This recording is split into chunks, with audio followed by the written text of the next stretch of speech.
పోసాని పట్ల కూటమి ప్రభుత్వం పోలీసులు ఏమాత్రం మానవత్వం చూపడం లేదు. వెంటాడి వేధిస్తున్నారు, మానసికంగా కుంగిపోయేలా చేస్తున్నారు.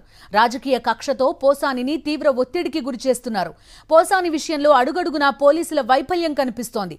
అరెస్టు సమయంలోనే తన అనారోగ్య సమస్యల గురించి పోసాని ఆయన కుటుంబ సభ్యులు చెప్పినా పోలీసులు కనీసం పట్టించుకోలేదు. పైగా 10 నిమిషాల్లో అరెస్టు చేసి తీసుకెళ్లారు. ఆరోగ్యం బాగోలేదు, ఎంఆర్ఐ చేయించుకోవాలని చెప్పినా వినిపించుకోకుండా అరెస్టు చేశారు. తమ దగ్గర డాక్టర్ ఉన్నారని జీప్లో ఎక్కించుకుని వెళ్లిపోయారు పోలీసులు. ఏమాత్రం మానవత్వం లేకుండా తెల్లవారేదాకా జీప్లోనే తిప్పుతూ బాగా ఇబ్బంది పెట్టారు పోలీసులు. ఫిబ్రవరి 27 మధ్యాహ్నానికి ఓబులవారిపల్లె పిఎస్కు తరలించారు పోలీసులు. అప్పుడు కూడా ఏమాత్రం విశ్రాంతినివ్వకుండా 9 గంటల పాటు ఆయనను విచారణ చేశారు. కోర్టుకు తరలించే ముందు పీహెచ్సీ వైద్యులతో వైద్య పరీక్షలు చేయించారు. గొంతు, చేయి నొప్పితో ఉన్న పోసానికి బీపీ, షుగర్ చెక్ చేసి కోర్టుకు తరలించారు. ఆరోగ్యం ఏమాత్రం బాగోలేని పోసానిని 2 రాత్రుళ్లు ఆహారం, నిద్ర లేకుండా చాలా ఇబ్బంది పెట్టారు. పోసాని ఆరోగ్యంపై కుటుంబ సభ్యులు తీవ్ర ఆందోళనలో ఉన్నారు.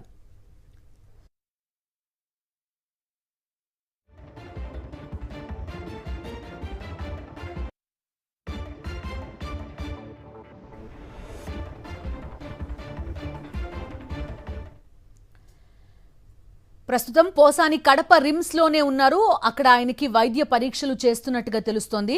పూర్తి డీటెయిల్స్ అడుగుదాం. మా కరెస్పాండెంట్ రవీందర్ సిద్ధంగా ఉన్నారు. రవీందర్, చూస్తున్నాం ఒకటే అంబులెన్స్ లో తరలించలేదు, పోలీస్ జీప్ లోనే అక్కడికి తీసుకెళ్లిన పరిస్థితి. పోనీ పోలీస్ జీప్ లో అయినా తరలించారు, కనీసం ఒక వీల్ చైర్ పెట్టి కనీసం లోపలికి తీసుకెళ్లాలి, ఒక పేషెంట్ ని అనే కనీస ఇది కూడా లేకుండా లోపలికి తీసుకెళ్లిన పరిస్థితి. ఆయన కండిషన్ ప్రస్తుతం మనం చూస్తున్నాం. కడప రిమ్స్ లో ఆయన ఎలా ఉన్నారు లాంటి వివరాలు ఏమన్నా తెలుస్తున్నాయా? చాలా నిర్లక్ష్యంగా, అమానుషంగా, మానవత్వం లేకుండా వ్యవహరిస్తున్న పరిస్థితులు కనిపిస్తున్నాయి.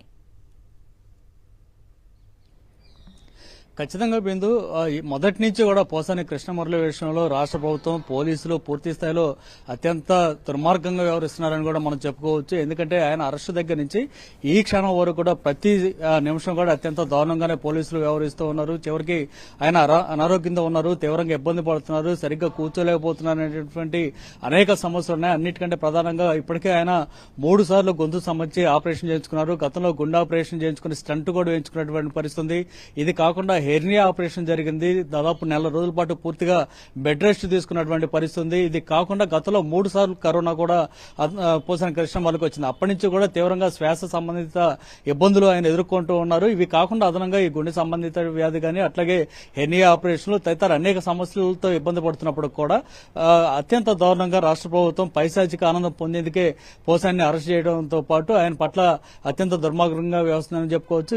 ఆయన అరెస్ట్ చేసినప్పుడు సమయంలో కూడా కుటుంబ సభ్యులు చాలా స్పష్టంగా చెప్పారు, ఆయన చాలా తీవ్రంగా ఇబ్బంది పడుతున్నారు, నేనే దగ్గరుండి ఈ టాబ్లెట్స్ కానీ ఇవన్నీ కూడా ఇవ్వాల్సినటువంటి పరిస్థితి ఉందంటూ ఆయన భార్య కుసుమలత చాలా స్పష్టంగా పోలీసులకు చెప్పినప్పుడు కూడా మీకంటే ఎక్కువగా మేము చూసుకుంటాం, చాలా జాగ్రత్తగా సార్ను చూసుకుంటామంటూ ఎస్ఐ భక్తవత్సలం చెప్పి కేవలం 10 నిమిషాల్లోనే పోసాన్ని అరెస్ట్ చేసి తీసుకెళ్లిపోయినటువంటి పరిస్థితి. అది ఆ రోజు కూడా ఒక ప్రైవేటు వాహనంలో తరలించారు. అది కూడా కర్నూలు నుంచి నేరుగా సమ్మేపల్లి పోలీస్ స్టేషన్ కి తరలొచ్చు, కానీ అది కాకుండా విజయవాడ మీదుగా తరలించి దాదాపు 15 గంటల పాటు ఆయన తిప్పారు. ఒక సీనియర్ సిటిజన్, అనారోగ్యంతో బాధపడుతున్నటువంటి వ్యక్తి, గుండె ఆపరేషన్ చేయించుకున్నటువంటి వ్యక్తిని 15 గంటల పాటు వాహనంలో తిప్పడం అంటే ఎంత దారుణంగా పోలీసు వ్యవస్థ పనిచేస్తుందని మనం అర్థం చేసుకోవచ్చు. ఆ తర్వాత కూడా నేరుగా ఓబులవారిపల్లి పోలీస్ స్టేషన్ తీసుకెళ్లిన తర్వాత 9 గంటల పాటు విచారణ పేరుతో కనీసం ఒక అరగంట కూడా విశ్రాంతి ఇవ్వకుండా 9 గంటల పాటు అక్కడ ఒకే పోలీస్ స్టేషన్ లో కూర్చోబెట్టి వేధించడం అంటే పోసాని కృష్ణమురళి మీద ఏ విధంగా ఒక ప్రీ ప్లాన్డ్ గా ప్రభుత్వం వ్యవహరిస్తుంది అనేది మనం అర్థం చేసుకోవచ్చు. రవీందర్, రాజంపేట జైలుకు ఎంత అరెస్ట్ అయినప్పటికీ కూడా రిమాండ్ ఖైదీగా ఉన్నప్పుడు ఆయన కనీస అవసరాలు లేకపోతే ఆరోగ్యం, ఈ విషయంలో కొన్ని హక్కులు ఖచ్చితంగా ఉంటాయి, అవేమీ పాటించట్లేదు. నిజంగా కనుక వాళ్ళు ట్రాన్స్పరెంట్ గా ఉండదలుచుకుంటే కనుక పోసాని ఆరోగ్యం ఎలా ఉంది, ఆయన ఏ టైంలో ఎక్కడికి తీసుకెళ్లారు, 15 గంటల పాటు ఏం చేశారు, 9 గంటల పాటు విచారణ జరపాల్సినంత పెద్ద కేసు ఆయన పైన ఏముంది, ఇలాంటి విషయాలన్నిటికీ సంబంధించి పోలీసులు కొంత ట్రాన్స్పరెన్సీగా బయటకు వివరాలు వెల్లడించాల్సి ఉంది. అలాంటి ఇష్యూ ఎక్కడ కూడా మనకు కనిపించలేదు. కేవలం పోసాని విషయంలోనే కాదు, ప్రతి వాళ్ళ విషయంలో ఎక్కడి నుంచి ఆదేశాలు వెళ్తున్నాయి, ఎవరి ఆదేశాల మేరకు ఇలా వ్యవహరిస్తున్నారు పోలీసులు అనేది ప్రతిసారి అందరి దగ్గర నుంచి వచ్చే ప్రశ్న. ఖచ్చితంగా ఏదైతే రెడ్ బుక్ లో పేర్లు నమోదు చేసుకున్నారో వాళ్ళందరినీ టార్గెట్ చేసుకున్న తర్వాత వారిని ఏ విధంగా అరెస్ట్ చేయాలి, ఏ సమయంలో పోలీసులు వెళ్లి వారిని అరెస్ట్ చేయాలతో సహా ఎఫ్ఐఆర్ ఏ విధంగా నమోదు చేయాలి, విచారణ ఏ విధంగా జరపాలి, తర్వాత అందులో సాక్షులను ఎవరిని పెట్టాలి తదితర ప్రతి ఒక్క అంశం కూడా తెలుగుదేశం పార్టీ కేంద్ర కార్యాలయం నుంచి ఇదంతా జరుగుతుంది. దాంతోపాటు కొన్ని ఎంపిక చేసుకున్నటువంటి పోలీస్ స్టేషన్లో అక్కడ ఉన్నటువంటి పోలీస్ అధికారుల ద్వారా ఈ విధంగా అరెస్టులు చేయటం తదితర కార్యక్రమాలు కూడా రవీందర్ జరుగుతున్నటువంటి ఫోన్ లైన్ లో పరిస్థితి కనిపిస్తుంది.